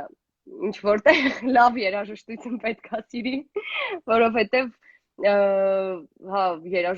ես ուղղակի էլի եմ ասում, հանկարծ սնոբիզմ չթվա իմ կողմից, բայց վատ երաժշտություն չեմ կարող լսեմ, էլի։ Նույնիսկ որ կատակով մեկ-մեկ դնում են, բան, հա, հնարավոր է տենց մի երկու րոպե ուրախանամ բան, բայց չեմ կարողանում վատ երաժշտություն լսեմ։ Այդ կարևոր փաստ է։ իսկ ինչ, էլեկտրոնային, դասական կամ Դե երաժշտությունը, սենց ասեմ, ես ամեն ինչ լսում եմ իրականում, եւ էլեկտրոնային, եւ դասական, եւ հայրենական արտադրության նույնիսկ լավ գործեր։ Երաժշտությունն էլ է տենց դու լսում ես երաժշտությունը կամ լավն է կամ վատն է, կապ չունի դա էլեկտրոնային է թե դասական է։ Դասականի մեջ էլ հիմա օրինակ նոր ստեղծագործողներ կան, նոր եմ ասում, երիտասարդ ստեղծագործողներ կան նույն դասական երաժշտության մեջ, լսում եմ, ուղղակի վատանում եմ, սիրտս թուլանում այնքան աններդաշնակ, անբովանդակ երաժշտություն են նվագում եւ ստեղծում, բայց դրա կողքին նույն ձև կա հրաշալի դասական երաժշտություն եւ նույնը էլեկտրոնային երաժշտության մեջ։ Նույն օրինակ DJ-ների մասին, եթե խոսենք, չէ, կան նվագում են նույն էլեկտրոնային երաժշտությունը, բայց մի վայրկյան ավել չեմ կարա լսեմ, որովհետև դա լավն է, բայց կան մարդիկ, ովքեր նվագում են էլեկտրոնային երաժշտություն, որ կարելի է դա լսել, չգիտեմ, օրերով։ ժամերով, օրերով, Այո։ հաստատ։ Ես ունեմ այդ թուլությունը, SoundCloud-ով ունեմ իմ լիստը, իմ ցուցակը, ցանկը եւ իհարկե զարգացնում եմ գնալով ու մեկ-մեկ իհարկե մի բան է ինձ բարկացնում, գիտես, այս էլեկտրոնային երաժշտությունների ու միքսերի հետ կապված, երբ խորանում ես այդ ծովի մեջ, այդ երաժշտությունների, անընդհատ լսում ես հայկական լեյթմոտիվներ, անընդհատ։ Բայց քանի որ միջազգային համամարտկային մի երևույթ է դարձել էլեկտրոնային այդ հաղթանակը, դու չես կարող գնալ ու պահանջել հեղինակային իրավունքներ կամ բան։ Գնում է այդ երաժշտությունը իր առանձին կյանքով ապրում է, հասկանում ես։ Ու ոչ մեկ էլ չի ընտրում կամ խորանում, թե արդյոք ով էր հեղինակը, որ ժողովրդին է պատկանում։ Նա լսում է դա մոտավորապես նույն շարքի մեջ, ինչ կարող է լսել թուրքական, ինչ որ ջազային նոր կատարումներ, ցավոք սրտի։ Դե ճիշտ ես ասում, իրականում հիմա նույն էլեկտրոնային երաժշտության մեջ էթնիկ այդ ճյուղը ապրեց, հա, շատ է, բայց այդ վատ չի, գիտես, նազ, նույն եթե մեր օրինակ հայկական ինչ որ ստեղծագործություններ վերցնում են, միքսում են, օրինակ Circle-ը եկել էր Գառնիում հայտնի այդ իվենթը եղավ, չէ, գնացել էի, այնտեղ վերցրել էին հայկական էլի ստեղծագործություն, միքսել էին ու դա ամբողջ աշխարհը լսում էր։ Գուցե իրանք հեղինակային իրավունքը այդ ստեղծագործողի չեմ հիշում ուղղակի ուններ, չեմ պահպանել, բայց միլիոն մարդ, նույնիսկ ավել, միլիոնավոր մարդիկ այդ պահին, չգիտեմ, հենց էլեկտրոնային երաժշտության միջոցով լսում էին հայկական մոտիվներ։ Ինչ վատ է։ Չէ, լավ է, ես սովորություն չունեմ ասելու վատ է կամ լավ է կամ այ, ես ասում եմ իմ կարծիքը, իհարկե ինչ որ մեկի համար լավ է կամ վատ, բայց չգիտեմ։ Այստեղ ինչ որ չինացի շատ ինտենսիվ անընդհատ գրում էր, ծիծաղելի էր այդ փաստը։ Եվ ինչպես քանի որ հայերը շատ հումորով են, գրում են արդեն ուխանիցա գրում, մեկը գրում է, չգիտենք ինչա գրում, բայց ինչ անենք դիմակ դնենք, թե իրանք արդեն պետք է գործ չունեն։ Դիան, գիտես, դու խոսում էիր եւ ընթացքում մենք տեսանք քո թևի տատուն։ Պատմես ինչ է։ Այս մեկը։ Հա, այդ մյուսն էլ։ Անպայման։ Սա առաջինը չեմ կարող ցույց տալ, մի քիչ անհարմար տեղում է, երկրորդից սկսենք։ Սա Կամ ես։ Սա իմ անվան խորհրդանիշն է։ Դե Դիանան կամ Արտեմիսը, չգիտեմ, հունական դիցաբանության մեջ որսորդության, այո, որսորդության եւ լուսնի աստվածուհին է եղել ու էս այդ խորհրդանիշն է նետեր ու լուսին։ Սա մի րոպե հարմար կանգնեմ հայտնի իմ տատունը Նյու Յորք է գրված, որը իմ ընկերուհու Էմմայի հետ միաժամանակ ենք արել, որովհետև երկուսով հայտնվել էինք Նյու Յորքում ու այնպիսի օրեր ունեցանք, որ երևի, չգիտեմ, կյանքում էլ չգիտեմ կունենամ տենց օրեր, թե չէ։ Իրեցիր բաբամ Նյու Յորքը։ Շատ ֆանտաստիկ էր Նյու Յորքը իմ երազանքներում ա մնացել ու եկանք Հայաստան, էլի իրար հետ դուրս էինք եկել այսպես տխուր հիշողություններով, Էման ասեց կողը գնանք տատու անենք, ունեինք նպատակ հենց Նյու Յորքում նույնիսկ անելու տատու, բայց քանի որ այնտեղ խայտառակ թանկ ա նախ,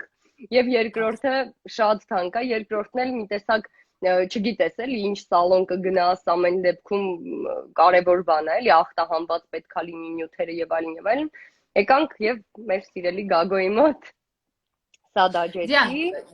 Գիտես, դու խոսում ես, ընթացքում այդ դաջվածքները տեսանելի դարձան եւ սկսվեց մի քանի մեկնաբանություն, հայ աղջիկը տատույով։ Ես քեզ առաջարկում եմ մյուս անգամ գրիմ անել։ Չէ, կպցնել բեղեր, որտեղ ավանդականի մասին ենք, չէ՞ մենք խոսում։ Էլ ինչ ասեմ, չգիտեմ էլ ինչ ասեմ։ Իրականում ինչ ասեմ, այդ ինձ համար այնքան հին խոսակցություններ, անկեղծ եմ ասում։ Ես իմ տեսակով օրինակ իրոք չեմ սիրում մարդկանց կյանք մտնել, մարդկանց արարքներ քննադատել կամ քննել թեկուզ ինքս ինձ մեջ ու ես նույնն էլ ակնկալում եմ իմ հանդեպ, իսկ եթե հակառակն ա լինում, ինձ իրոք այդ անհետաքրքիր ա, որովհետև այդ թեմաները շատ հին ա։ Ես իմ աշխարհում եմ ապրում, չգիտեմ, իմ առօրյան լրիվ ուրիշ առհասարակ չեմ մտածում դրա մասին, անկեղծ եմ ասում, կներեք, եթե ձեր միտքը եւ հոգին նեղացնում եմ այս պահին, բայց իրոք այդ անհետաքրքիր է էլի ինձ, ես իմ մարմինն է, ես անում եմ այն ինչ ինձ դուր ա գալիս ու այդպես։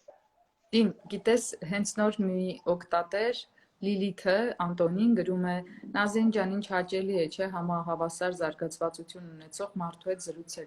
Լիլիթ ջան, ինձ թվում է ֆիլմային հարցերում ես չեմ կարող ասել, որ համահավասար ենք, եթե ոչ Դիանան շատ ավելին է իր գիտելիքները։ Դե չէ, լավ, ես էլ իրականում այնպես չի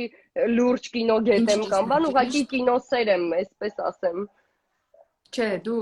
սիրում ես խորանալ մի բանի մեջ, կարող է ամեն ինչի մեջ չխորանաս, մի ուղղությամբ խորանաս։ Հա, շատ հնարավոր է։ Գիտես, փոքր ժամանակվանից ինձ մոտ սովորելուց էլ է այդպես եղել, թե դպրոցում, թե ինստիտուտում։ Ես ինչը չեմ սիրել, մի տեսակ չեմ կարողացել սովորեմ ու անհետաքրքիր է ինձ եղել, չեմ էլ նույնիսկ փորձել երբեմն։ Բայց որ մի բան սիրել եմ, այդ ուրիշ բան, մի տեսակ սիրով եմ արել ու ստացվել է դա։ Դիան, արդեն ժամանակը բավականին արագ անցավ, իրականում մենք գրեթե մի ժամից ավելի խոսում ենք։ Լուրջ։ Հա, մի շնչով անցնում է, գիտեմ, ես ինձ մեկը ցեց է, ցեցի պես գալիս ու գնում է, չենք հասցնում։ Ես իմ այնքան եմ ոգևորվել, չեմ կարող քնեմ, հասկանում եմ, պարկելը քնեմ։ Դե դու պատկերացրու իմ կյանքը, որ ես ամեն երեկո ուշ գիշեր վայելում եմ լավ հետևորդների հետ, հետաքրքիր հյուրերին բացահայտելու ես հնարավորությունը, ու դրանից հետո գերակտիվ նստում եմ ու եւս 1.5 ժամ սպասում եմ, որ ինձնից գնան մտքերս, էմոցիաներս, նամակներին են պատասխանվան, հետո կարդում եմ, ուխտ եմ արել, նարեկացի եմ կարդում ամեն գիշեր, ստորիներում դնում եմ, կարդում եմ նարեկացին եւ ըստ իմ կարդալու արդեն մարդիկ գիտեն նաեւ իմ քննելու կամ արտանալու ժամերը, խայտարակ պատմություն։ Դիան, խոսենք հեռուստատեսությունից առհասարակ, առանց մասնավորեցնելու, եւ փորձենք հասկանալ, կա Հայաստանում մի գեղեցիկ օր, այնպիսի պոտենցիալ, որպեսզի մենք կարողանանք ստեղծել վառ, հետաքրքիր, ոչ միայն կրթող ուսուցանող Տեր-Թոդիկյան, ոչ միայն էժանագին երբեմն ժամանցը ապահովող, բայց որակապես կայուն, հետաքրքիր, լավ կոնտենտով TV։ Միանշանակ այո, որովհետև ես կարծում եմ, որ հեռուստատեսությունը համացանցի հայտ գալով ճիշտ է, ինչ որտեղ զիջեց իր դիրքերը, բայց կոնկրետ Հայաստանում ինքը դեռևս շատ ակտուալ է, էլ չասեմ, գուցե Երևանում այդքան չէ, բայց ամբողջ մարզերում այսօր միևնույն է, նայում են TV։ Դա փաստ է։ Ու ես կարծում եմ, որ այն գումարը, որը մտնում է հեռուստատեսություն, կարելի է դրանով անել լավ պրոդուկտներ։ Առաջինը հեռուստատեսությունում մենք ունենք ճաշակի խնդիր եւ ոչ միայն հեռուստատեսությունում իրականում ամենտեղ, բայց դա լուրջ խնդիր է, լուրջ։ Ճաշակի խնդիր կա, շատ լուրջ։ Այդ մեկ։ Իսկ չես կարծում, որ այդ ճաշակի խնդիրը երբեմն գալիս է նաև պահանջարկից։ Այսպեսի։ Չէ, ես երբեք ոչ մի առումով չեմ ընդունում այդ տեսակետը, որ ինչ պահանջում են, դա պետքա տալ, դա այդպես չի։ Դա այդպես չի, որովհետև մարդիկ սկսում են սիրել, մարդիկ սկսում են պահանջել այն, ինչ դու ցույց ես տալիս, ինչը որ անընդհատ ցույց ես տալիս, հասկանում ես, ոնց բացատրեմ։ Ես հասկացել եմ, դու ուզում ես որպեսզի կրթական Չէ, հարցը հասկանում ես, այդտեղ 70 տարի ցույց էին տալիս մի բան։ Եվ ընդամենը կես տարում, անլույս տարիներին, երբ որ սկսվեց ակտիվանալ ռաբիզ երաժշտությունը, սկսեց ակտիվանալ, օրինակ եմ ասում, հա, մեկի իրավունքները ոտնահարելու, բայց սկսեցին այն վատ սերիալները, չես հիշում, Ռաբինե Իզաուրը, չգիտեմ ինչ։ Հա, իհարկե։ Այն անլույս տարի դու փոքր ես իհարկե, բայց Չէ, բայց գիտեմ, իհարկե գիտեմ։ Վերջը։ Եւ միանգամից մարդիկ հարմարվեցին դրան։ Եվ ես ցավոք մի բան ասեմ, մարդը բնության մեջ ամենահարմարվողն է այդ կենդանիներից։ Միանշանակ, իրոք, մարդը ամենահարմարվող կենդանին է կենդանիներից, այդպես է։ Բայց նայնաս, եթե օրինակ 10 տարի է մեր տարբեր հեռուստաալիքներով ցույց են տալիս հաղորդումներ, սիթքոմեր եւ այլն, որտեղ հնչում է շատ վատ խոսք։ Այսօր երբ որ ես այդ մասին խոսում եմ, ինձ ասում են, հա, բայց դու էլ ես այդպես խոսում։ Ես ասում եմ, ճիշտ եք ասում, ես էլ եմ այդպես խոսում, բայց իմ կռիվը հենց դրա դեմ է, որովհետև ես ամաչում եմ, որ այդպես եմ խոսում, ու ես հիմա ուզում եմ փոխեմ, որ ինձանից հետո սերունդը էլ այդպես չխոսա, հասկանում եք։ Չէ, որովհետև քո ասացի հետ այդքան համաձայն չեմ։ Մենք խոսում ենք միանշանակ ամեն ինչի մասին, թե խոսում ենք երևույթների մասին, որովհետև նույն տարբեր հեռուստաընկերություններով եւ այն ժամանակ եւ այսօր եղել են եւ կան մարդիկ, որոնք ոչ միայն խոսում են ճիշտ ու գրագետ հայերենով, այլև որպես հաղորդավար ունեն իրենց կարևոր կետը, դիրքը, նիշան, եւ որևէ կետ այդ ուրիշ, մի րոպե, դա ուրիշ հարց է, շատ ճիշտ ես ասում, բայց դա մի տոկոսն է, չէ, Նաշ ջան, դա մի տոկոսն է, հենց դրա մասին եմ ես խոսում, նայ, նույն քո ամենախելացի հաղորդումը, չէ, որ այդքան իրոք սիրվեց, իմ սիրելի Հասմիկ Մովսիսյանի ծանր տանջանքներով, իմ սիրելի Հասմիկ Մովսիսյանին էլ պաչիկներ, տես, այդ հաղորդումը իրականում դարձավ եւ պոպուլյար, եւ սիրվեց, որը կրթական էր, որը գրագետ էր, որը խոսում էր առհասարակ կրթության մասին ու ամեն ինչով հրաշալի էր, բայց դա պատմությամբ, որ այսպես նայենք, այդ մի հատիկն է, հասկանում ես, այդ մի հատիկով դու չես կարող ամբողջ մի հատ բան փոխել, բայց երբ որ կոնտենտի 90%-ը առհասարակ բոլոր մեր հեռուստաընկերությունների հակառակն է, այդտեղ խնդիր կա, որ այդ մի հատը չլինի, այլ գոնե լինի կես, այդտեղ կարանք խոսենք ինչ-որ փոփոխության մասին, բայց չէ։ Լավ, կարող եմ մի բան ասել։ Հա, իհարկե։ Մենք, քանի որ դու քո խոսքի ամենասկզբում ասացիր, որ արվեստը չի կարող լինել պատվերով, ես ուզում եմ ասել, որ որակ պահանջելուց առաջ մենք պետք է հասկանանք հնարքներն ու հնարավորությունները։ Եվ օրինակ որևէ մասնավոր հեռուստաընկերություն իրեն չի կարող թույլ տալ անընդհատ միայն որակի վրա աշխատելու, խոսքը բովանդակային որակի մասին, ոչ թե տեսակի ցուցադրական, հա, որովհետև բովանդակային որակը ցավոք սրտի կլանում է քիչ հանդիսատեսի, միանշանակ։ Իսկ եթե նրա ֆինանսական գոյացումը ստեղծվում է մասնավոր ընկերություններից, որոնք որ նայում են ըստ վարկանիշի, ռեյտինգի, ես ատում եմ, բայց այդ վարկանիշը ստեղծում է մասնավոր հեռուստաընկերության համար իր ֆինանսը, բյուջեն։ Սա մի տեսակ փակ շղթա է։ Ճիշտ է։ Բացի պետական ֆինանսավորմամբ հեռուստաընկերությունից ցավոք սրտի այսօր ես իբրև հանդիսատես կամ հեռուստադիտող չեմ կարող պահանջել որակ։ Եվ թատրոնից դին, երբ որ այդ դերասանին տալիս են 2000 դրամ, ես չեմ կարող նրանց որակ սպասել, որովհետև նա առնվազն պետք է ուտի, որպեսզի այդ 2000 դրամին զուգահեռ կարողանա խաղալ նորմալ ձայնով։ Ճիշտ ես ասում, Նաս, շատ ճիշտ ես այդ ամեն ինչ ասում, ես լրիվ դա հասկանում եւ էլի եմ ասում, ես անհատապես հեռուստաընկերություններին հիմա չեմ ասում բողոքս կամ տնօրեններին կամ ես խոսում եմ, գիտես ինչի մասին, որ կա մի հատ ցենզ ու պատասխանատվություն, որը պետքա լինի։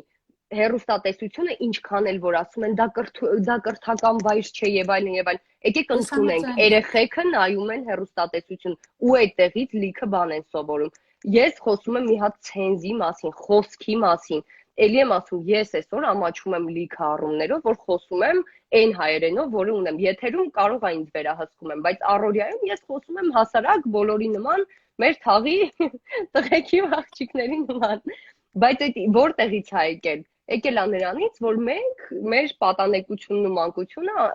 անցկացրել ենք այդ խոսքը անընդհատ լսելով։ Դրա Կարող համար եմ ես ես մի բան ասել, իհարկե որպես կոմպլիմենտ քո սերնդին ու նաև նոր սերնդին։ Ես ինձ հիշում եմ վաղուց, նկատի ունեմ մի քիչ ավելի հին եմ, հա, քան դուք, հիշում եմ վաղուց այն խոսքը, որը հնչում էր շատ դեպքերում։ Գիտես, 90-ականներից ի վեր, եթե լինենք անկեղծ, հայոց լեզուն ու հայոց խոսքը հեռուստատեսությունում շատ է զարգացել ու դեպի լավը։ Ու թող ինձ ներեն բոլորը։ Նախկինում կար սովետական հայերեն դիան, որը հա դա բոլորովին ոչ մի աղերս չուներ իրական հայերենի հետ։ Եվ վստահեցնում եմ քեզ, ավագ սերունդը իր խորագույն կրթությամբ, որի միայն խոնարհում է պետք այդ սերնդին իրենց կրթությամբ, ունեին ամեն դեպքում այն սովետականացած հայերենը, որը այդ ժամանակի պահանջն էր, այդ ժամանակի տրենդներ, թե ինչն էր, այսինքն դա էլի առանց մեղադրականի եմ ասում բնական։ միանշանակ։ Ու ժամանակակից սերունդը եկավ ու ինքն իրենով սկսեց զրոյից սովորել այն նոր մաքուր քիչ թե շատ Ճիշտ է, գրական հայերենը, որը այդքան ռուսականացված ու սովետականացված Ես լրիվ համաձայն եմ քեզ հետ, այնպես հա։ որ ու երբ որ ես այսօր շփվում եմ ուսանողների հետ, լավ խոսող ու լավ մտքով մարդիկ այնքան շատ են, այնքան խորն են։ Այլ հարց է, որ հեռուստատեսությունը որպես այդպիսին չի կարող բոլորին տալ տեղ ու հնարավորություն, եւ ցավոք սրտի քո բերած ամենախելացին հեռուստանախագծերի պես նախագծերը միշտ ունեն մեն ծանր ֆինանսական հարցեր։ Եվ այդպես էլ չեն կարողանում լինել շարունակական։ Եվ ցանկացած սովորական սիրիալ ավելի հեշտ գտնում է ֆինանսատուի ու Միանշանակ։ հարցերը լուծվում են։ Դիան, ինչ էիր դու անում այս ամիսների ընթացքում, ինչով էիր աշխատում էիր, ինչպես էիր պահում ցաղային հարցերը ի դեպ։ Ես ճիշտ ասած լսում եմ, թե նաուշնիկս անջատվեց։ Լսում եմ։ Okay։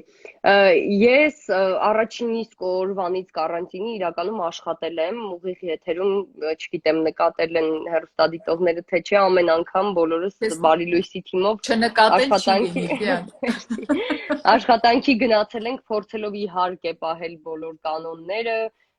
հնարավորինս զգույշ լինել, որ եւ մենք չտարածենք, եւ մենք չվարակվենք։ Բայց դրանից դուրս իրականում իհարկե երկրում ու առհասարակ աշխարհում խայտառակ վիճակ է, առաջինը հենց վարակվածների թվերի հետ կապված մեր երկրում էլ չասեմ, թե ինչ ահավոր թվերի է դա հասնում, երկրորդ կարևոր փաստը, որ մարդիկ փող չունեն ու չգիտեմ, այս տնտեսական անկումը ոնց է վերականգնվելու ամեն մարդու մոտ, որովհետև իրոք շատ ահավոր վիճակ է այսօր։ Նույն, չգիտեմ, մեր հարևանները, մեր բարեկամները, թեկուզ մեր ընտանիքը այսօր շատ լուրջ ֆինանսական ճգնաժամի առաջականգնած, որովհետև ոչ մի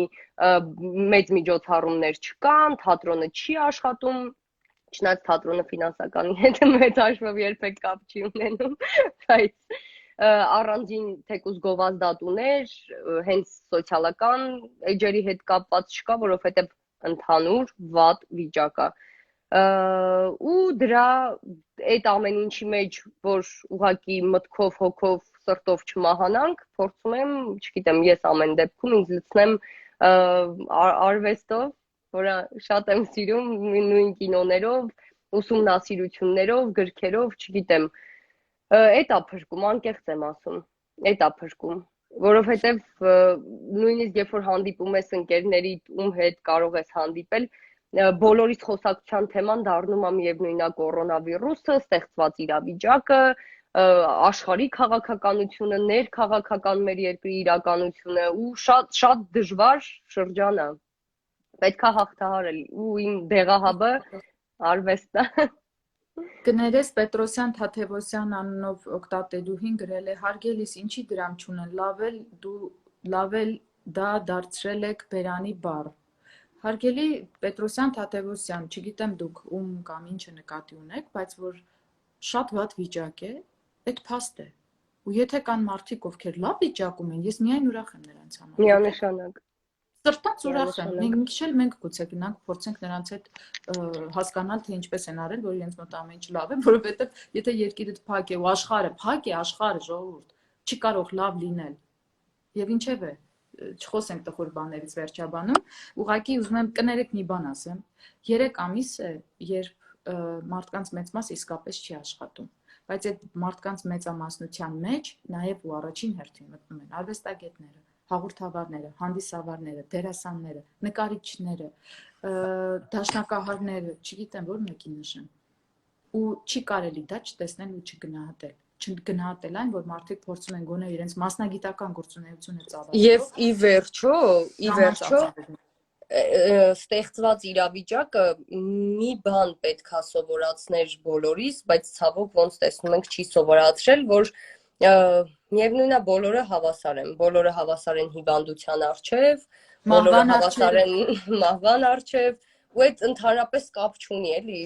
Էս այն շրջանն է եկել մանավանդ մեր երկրի համար, էս այն շրջանն է, որ բոլորը իրոք պետք է իրար թևութիկունք լինեն, բոլորը իրոք պետք է մի նպատակ ունենան, ոնց դուրս գալ այս անտեսանելի պատերազմի մեջից։ Մենակ այդ նպատակը պետք է մարդիկ ունենան ու կապ չունի հաղորդավարա, քաղաքական գործիչ է, ուղղակի տնտեսուհի է, ով ոնց կար այսօր մեր ուղղակի տնտեսուհի չի լինում, դա շատ լուրջ գործ է։ Չէ, միանշանակ մամ ջան կներես։ Մամաս հիմա հաստատ լսելու է, էլի այնտեղ ասի, ես այդքան գործը։ Մի խոսքով եկեք համախմբվենք ու անկեղծ էլի այդ չարությունը թողնենք մի կողմ, այս ստեղծված իրավիճակում, որ մի հատ էլ մտնում ես Facebook ու Instagram, այդ վատ բառապաշարը, այդ իրար հանդեպ չարությունը կարդում ես, ապրել Իմ Instagram-ում բարի միջավայր է, լսի։ Ես դրա համար միայն այստեղ հանգիստ ունեմ։ Այսպես նստում վայելում եմ հետևորդներին, մեկ մի քանի խավարասեր է գալիս, ես ավելի վերածօրինակով, ինչպես ասեմ, տապչկա հողաթափով նրանց հարցերը լուծում եմ։ Դա էլ է, նորմալ է բնության մեջ անի։ Սոնա ջան, ինչ անեմ, Սոնա Եսայանը գրել է, ասում է զարմանում եմ ձեր համբերության ու տակտի վրա։ Իսկ ինչ է ինձ մնում, եթե ոչ համբերել։ Ես 38 տարի է համբերում եմ։ Մի 20 էլ ձգեմ, լավ է։ Դե լավ։ Զինուլիկ, ես շատ եմ ուզում, որպեսզի դու նկարվես շքեղ ֆիլմում, նոր, գժական, միջազգային, համամարտկային, եւ ես շատ եմ ուզում, որպեսզի եթե երբ որ լինեն թռիչքներ ու բացվեն ճանապարհները, դու օգտագործես բոլոր շանսերը, որոնք նույնիսկ չլինեն։ Բոլոր շանսերը օգտագործես։ Անկեղծ, որովհետեւ ես ցավում եմ, բայց Հայաստանի Հանրապետությունում կինոն դեռ ունի շատ երկար ապրելու, դեռ երկար զարգանալու շատ խնդիրներ։ Քանի դեռ չկա տնտեսություն, չի կարող լինել կինո, չի կարող լինել անկեղծ իմ ցավերից մեկն է, ես էլի եմ ասում, ես չգիտեմ անգամ ես ինչ մակարդակի դերասանուհի եմ կամ կարամ լինեմ, ես երբեք չեմ վախենում էլի այդ մասին խոսելու։ Հարցը այն է, որ չկա այդ միջավայրը նույնիսկ որ քեզ չափես։ Հա, մի քանի ռեժիսորներ պարզական է, թատրոնում էլ չասեմ գրիգիս ունեմ, անկեղծ ինքը իմ ուրախություններից մեկն է, էլի ինձ լիքը բան տվողներից մեկն է կինոյում Պիտի գամ նայեմ, անպայման։ Հա, անպայման մեր գանգստեր մակը չեմ համբերում երբենք վերականգնելու, սիրով կհրավիրեմ։ Մի խոսքով, բայց ես վերջի խոսք որպես երևի թե որովհետև արդեն երկար խոսեցինք, էլի եմ ասում, ես սիրում եմ սիրով ապրել, սիրով լինել, սեր տալ ու հույս ունեմ, որ մարդիկ էլ գոնե կփորձեն այդպես անել, շատ դժվար վիճակ է, ես գիտեմ, բայց իրոք եկեք սիրով լինենք, որտեղ մենակ է մնում կյանքում։ Զինուլիկ ջան, դու մեզ այսօր շատ սեր տվեցիր, քեզ համբուրում եմ, ջերմ գրկում եմ, առողջ ու պայծառ մնա։ Մերսի շատ համբուրում եմ բոլորին, ովքեր այսօր միացան, քեզ առանձնահատուկ շատ մերսի հրավերի համար, ինձ թվում է հավեսով շփվեցինք վաղուց։ Ահա որ հավես, ու ես հուսով եմ, որ քեզ մի քիչ, այսքան գոնե մի քիչ էլ մենք ոգևորեցինք, որ քո թևիկները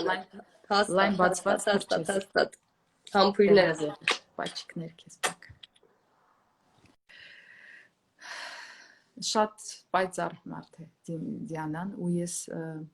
հավատացեք, ես պատահական չեմ ընտրում իմ հյուրերին, ու անում եմ ամեն ինչ, որպեսզի դուք տեսնեք նրանց իրական տեսակը, նրանց խորքային էությունը, նրանց